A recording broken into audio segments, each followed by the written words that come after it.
What's happening, guys? Today's another day on the channel, and we are working on the 180 still. We're moving back over to this thing here because this thing needs to be done. We're trying to go to an event in August, and it's getting really close. So what we're going to do today is we're going to swap out these front spacers. We're going to take our inner and outer tie rods off. We're going to swap them with some new inner and outer tie rods. We're going to take off the rack spacers because I don't like how they make my car feel, and I don't want to cut up my brand new inner and outer tie rods.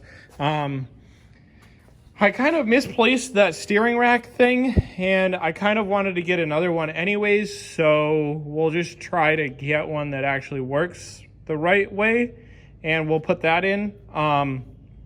And what else are we going to do today? We're going to try to get some stuff onto the motor. Like, I'll try to put the hot side on today, I guess, and we'll put these wheel spacers on, get this in, the tie rods and stuff like that. This was that harness, gasket. Yeah, and we'll just try to figure out some of that stuff there. And what we can do is we can go outside really quick and we can go try to start up the Miata really fast and see what's going on with that. I haven't started it or driven it in a very long time, so should probably do that. So let's go ahead and go do that right now. So you guys have seen this Miata come back to life over the term of this channel and part of Chris's channel. So if you guys stay with us, this car is going to turn around and be even cooler and even better than it was. I'm possibly thinking about getting the turbo kit for it, the Mega Squirt again, and all the other stuff for it.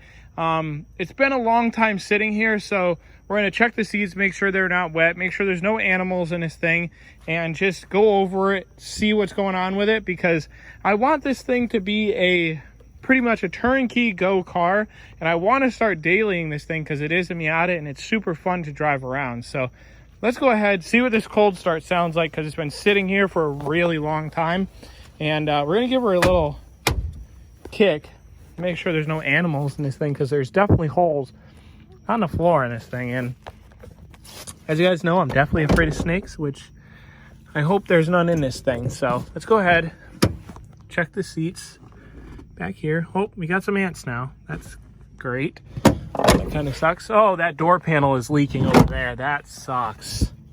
You gotta fix that. And okay, cool. Let's go ahead and hopefully it starts. Oh yeah, purrs like a kitten. Listen to that. So guys, this thing has a lot of water and ants in it. There's a lot of ants in this thing. It's a lot. It's all under the passenger seat right there, so that's not great, but we can fix that. Under here, still got the engine. We got some grass in there. Not bad, not bad. Like I said, guys, I definitely want to get this thing fixed up because I want it to run right and be okay. So the radiator is warming up there. Everything's coming together here. Yeah, I think I need to get this thing to a better location to store. So I might bring this to my house actually and just leave it there until I can register it. So we'll see about that. But seems like it's running good. We got plans for this thing. Like I said, we got those fans for it. So we'll see if we can get those fans on here. Once we can get a Mega Squirt for it, we can get rid of this other intake that I have on here that I needed for the time being, and we can have a nice cooler cold air intake over here. And yeah, guys, it's just going to be a little bit better of a setup on this thing. So let's hope for the best in the near future. Okay, so forgot my big impact gun, and now we have to use a pry bar, a big ratchet, and then the impact gun to take these things off. So we got the old spacer off right here. This is a 20 mil. We're going to keep that off to the side. But right now what we're going to do is we're going to clean up our big, like 1-2 inch spacer here. So let's go ahead and get some of this dust off the side here and just clean it up and make it look better. And then we're going to put this on and put the wheel back on. And we are going to have some poke. It's going to be really big. And yeah, I'm going to need over fenders now. So, yep, that's next. Over fenders. So let's get this spacer on. Okay, so this time, instead of using anti-seize on the actual studs that go to my hub, we're going to use some PB Blaster because I just don't have anti-seize and I need to go get that next time I'm at the auto parts store. So we're just going to go ahead and spray a little bit on each one of these. That's a lot of it on every one of these. So yeah, there, it's clean now. So we're going to put that on and we're going to slap our spacer onto there. Oh man, it's a good thing this thing's hub-centric. And then we're going to come up here and we're going to grab our nuts. Yeah, can't forget your nuts. Be careful with those boys. I'll put it in the gun because this thing is way too deep in there now to fit anything into there. And then we're going to put that into there. And I don't actually know what this white stuff was, but it's kind of like a powder. So it might be old dried up paint from something from the previous owner. But yeah, we're going to put these on here. Snug them up by hand first. And then we're going to hit her with the old impact gun. Certain things, we'll torque these. We'll go ahead and give them a good old 90 foot-pounds. So yeah, put these on here. Then what I'm going to do is I'm going to spray each one of these, and then we're going to use the bolts that we have right here to put those on. And these should just kind of go onto there. Yeah, those are good too. So everything's going to get PB Blaster, and if we had anti-seize, I would be putting anti-seize on it, but we don't, so everything's getting PB Blaster. So let's hope these nuts go in there good. So we'll be right back with this wheel all set up. So this is the new side here, and yeah, that's a lot of poke. I definitely need some over fenders. And then this is the side that we had like almost perfect fitment on right here. So this side was like good, kind of matched the back, and now this side is like dumb thick in the front and then sunk in the back again. So yeah, I jumped the gun too with this side, and I was going to put the wheel back on, but then I realized, oh wait, I got to do the inner tie rod. So I'm just going to pull this back off, and luckily I only put 2 nuts on, so we're going to take those 2 nuts off. We're going to do the inner tie rods. We're going to take off those offset rack spacers, put on our new stuff there, and then we're going to put the front back down, and we're going to try to give it an alignment as best as we can on the ground right here. So yeah, let's go ahead and take this wheel back off, do the other side spacer as well, and do this rack stuff. Okay, so we're on our way to Tractor Supply right now because I need a hammer, and yeah, don't have one at the shop. So we're gonna need a hammer, and then we'll be back at the shop, take off those inner tie rods, pop the new ones in. Okay, so we got this mini hammer here. This is an 8-ounce hammer, and we're gonna try to take this here out tie rod off. So yeah, let's turn the light back on, and we're just gonna go ahead over here, and we're gonna just start whacking away at it here.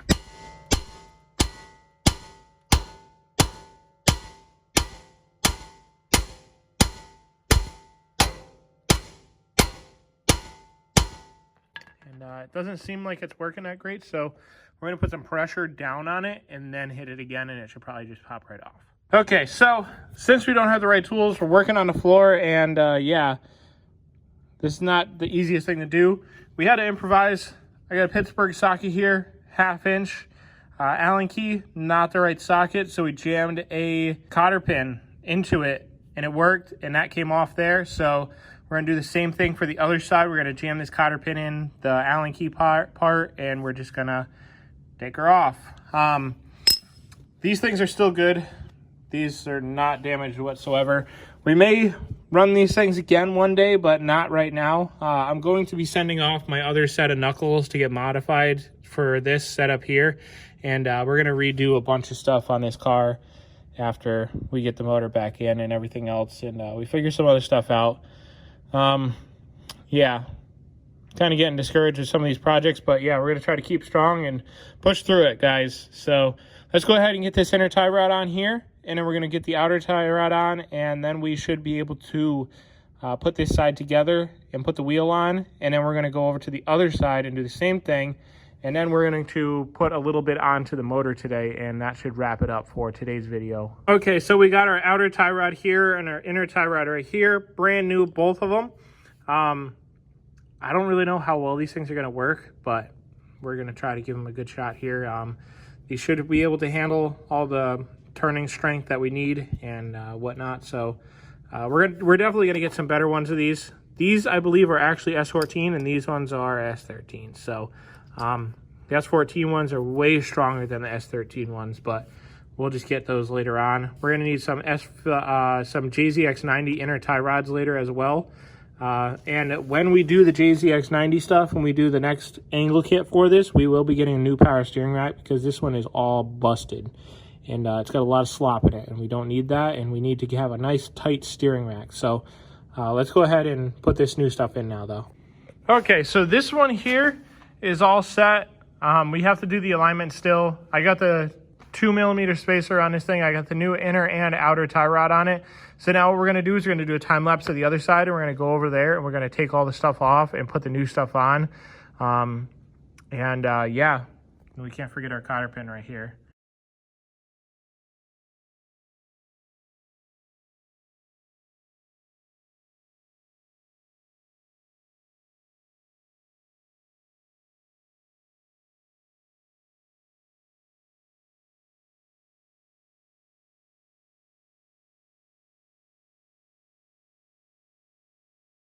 Okay, so this side is on. When you see me do the rack pieces and you see me take off the offset rack spacers, the rack is all the way pushed in, so it's not like I'm just yanking on the rack itself and the rod is all the way out. I'm taking it off when it's all the way into the rack, so it's a little less strenuous, but it's still pretty bad. So I just really can't get a good grip on it laying on the ground with having two hands on it and stuff like that. So I just let it do its thing. So we're going to get another rack for the car, and that's what we'll do later on. Both sides are on now. And look at what I found. Where the heck did it go? Right here. Here we go. This is actually what I found. I got that. So let's go ahead and try to put that on. This is what it's supposed to look like. Not really, right. So we're going to go ahead and put this on, and hopefully this will work. So we're going to try to get it into there because we're making a mess on the floor down there, and I need to clean that up now. So let's go ahead and put this on and put the wheels back on, tighten those up. We're going to do a nut and bolt check before we drive the car around, but let's put the wheels on, see how wide our fitment is, give it a quick little once-over alignment, and we'll throw that power steering line on, and then we'll get the hot side on the motor over there. Okay, alignment's done. Only took a couple minutes. Wheels are straight. Steering wheel is completely sideways. So how I did the steering was I got the tape measure out and I measured from the end of the inner tie rod to the to where the stopping point is on the rack in here. So I measured from here to there, and I got about 2.5 inches roughly on either one, and we adjusted the wheels in as far as we can with that spec right there, and we will be going over it again once we get it onto an alignment rack and finally go over everything. We have to turn the steering wheel and get the steering wheel to be straight again. That means that we have to take the actual hub off and we have to turn the steering wheel to be straight because the rack is good now. Now it's the steering wheel that is completely off, so we have to fix that. We're going to throw our wheels back on. We're going to put some PB Blaster on all the studs, put the wheels on. Then we're going to run over to the motor, and we're going to try to get that hot side on today, and that'll probably be about it. We get a little time lapse. We'll do a little time lapse of doing the motor stuff there, and we'll just cover up the bottom of it again, and we'll be ready to rock and roll next time and basically put the car back together and get it running again next time. So last home stretch, and I really just want this car running and driving. It's about time. So let's go ahead and get this stuff on now, guys. Okay, and yeah, there she is. That's how wide it sits now. It's pretty ignorant. This tire is pretty off. I gotta fix the alignment on this side. I gotta turn this side out a little bit, but yeah, it's pretty effing ignorant. There's no need for this much poke on it, but there is. But this setup is coming from a land far away, let's say. Good old Japan, and from a guy named Samet.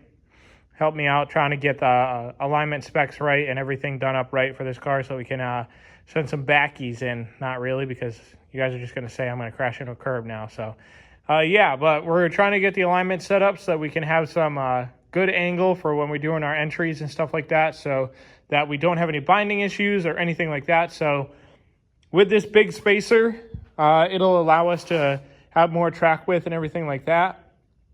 And then when I send my knuckles away to get modified, the ones that are on the Parts 240 outside, these ones will eventually go on the Parts 240, and then the other ones will go onto this. And those knuckles will be set up correctly for this car. I will get some hooped tension rods in the front. I will get a set of brand new LCAs and reinforce those on the bottom and allow it so that we could change the ball joints on them all the time, and just make sure that those LCAs are going to be in tip-top shape. And just, yeah, guys, just make sure that this car is going to be exactly what we need for every single time. I think I'm going to get a 40 millimeter front fender. I think that's what I'm going to need. And we'll be able to put those on, and then we should be able to not have any weird fitment anymore in the front, and it should be back to about fender to sidewall here fitment instead of this big monster truck stuff. Or, you know, maybe what we could do is we could just try to pull these fenders a little bit to get it to fit the car right. But we'll get to that point later on.